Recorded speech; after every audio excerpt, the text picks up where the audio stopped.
Bom, falando sobre as leis ponderais, elas estabelecem definições para se trabalhar com massas, tá?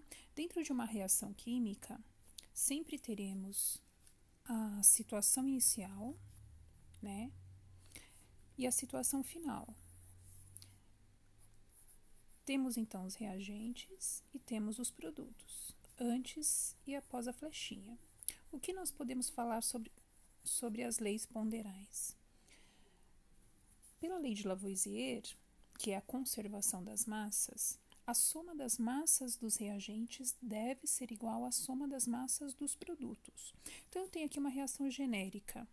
Uma substância A, né, o material A, juntando-se ou somando-se ao material B, produz, é o que diz a flecha, um material C mais o material D.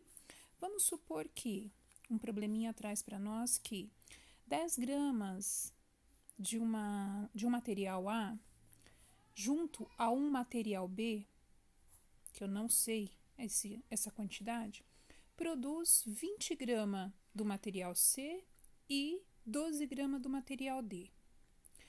Qual a massa do material B necessária para esta reação? Então, como achar esse valor aqui de B?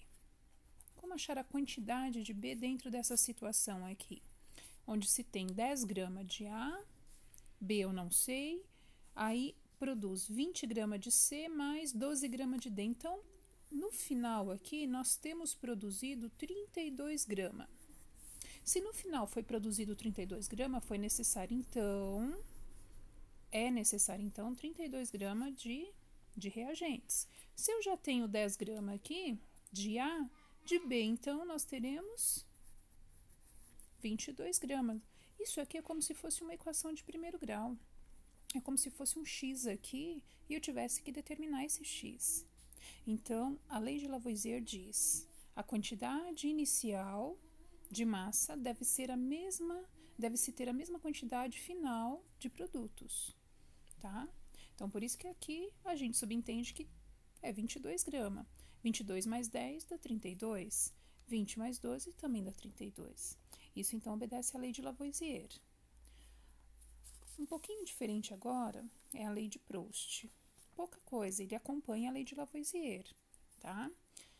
A lei de Proust diz que as proporções devem ser constantes. O que significa isso? Que as massas dos elementos envolvidos nas reações são proporcionais. Então, vamos lá. Vamos supor, eu tenho a mesma situação lá. 10 da substância A, achamos, né, a quantidade de B, então já vou colocar aqui. Então, 22 mais 22 gramas de B produz 20 gramas de C e 12 gramas de D. Agora, eu vou pedir aqui nessa situação para a gente preencher essas lacunas aqui, esses espaços vazios. A lei de Proust é que vai preencher.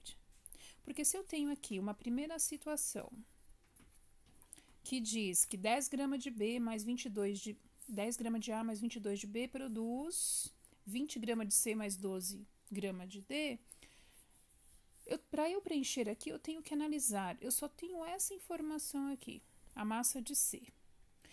Em relação à primeira situação, a segunda situação, aparentemente houve aqui um dobro de massa. Essa massa foi dobrada. Se de 20 para 40 houve um aumento de 2 vezes da massa, então aqui vai aumentar 2 vezes, aqui vai aumentar 2 vezes, vai dobrar e aqui também vai dobrar. Certo? Vai dobrar. Então, 10 vezes 2, 20. 22 vezes 2, 44 gramas, que é massa. A gente aqui trabalha com massa e a unidade de medida da massa em questão é grama. E aqui também.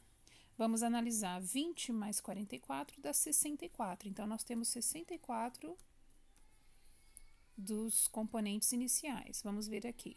Final, C e D, 40 mais 24 também dá 64. Então, tá certo. Tirando a prova, tá certo.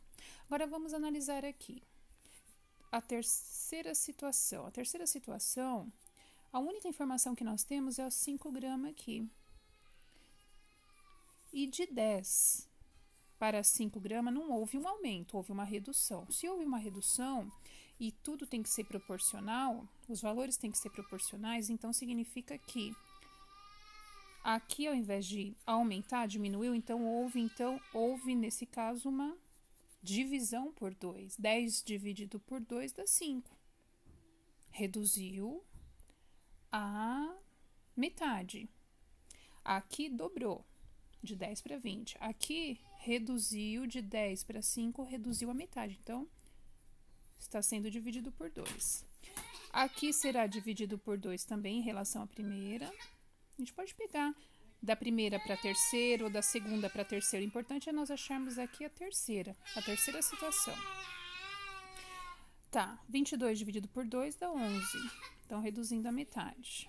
Aqui também dividirá por 2. 20 por 2 dá 10 gramas. E aqui 12 dividido por 2, porque está reduzindo a metade, 6 gramas. Vamos ver se está tudo certinho. 5 mais 11 dá 16. 10 mais 6 dá 16. Então, está tudo certo. Tá? Então, essas aqui são as duas situações para a gente encontrar essas, né? Para a gente encontrar as massas das equações. A lei de Proust é como se a gente fosse fazer um bolo. A gente tem que pensar em equações. A equação química não é diferente da equação matemática quando envolve aí essas massas, né? Tem que ser proporcional. Então, a gente pode pensar na equação de primeiro grau. Usa x, analisa o que falta, quanto falta para chegar. A lei de Lavoisier é mais simples, é mais fácil, porque a gente preenche ali quanto falta. Se de um lado, né? Se de produtos, que é a parte final, tem que ter 32, reagentes também tem que ter 32. Quanto vai faltar para chegar em 32? Aqui a gente vai sempre aumentando ou diminuindo conforme for necessário. Dobra, triplica, ou reduz a metade, reduz a terça parte. Aí a gente reduz toda a equação, como se fosse um bolo. Se eu precisasse fazer uma receita de bolo, eu uso lá os ingredientes. Preciso fazer 2 receitas de bolo, eu vou ter que dobrar todos os ingredientes, senão o bolo não dá certo. Então, a lei de Proust parte desse princípio, tá bom?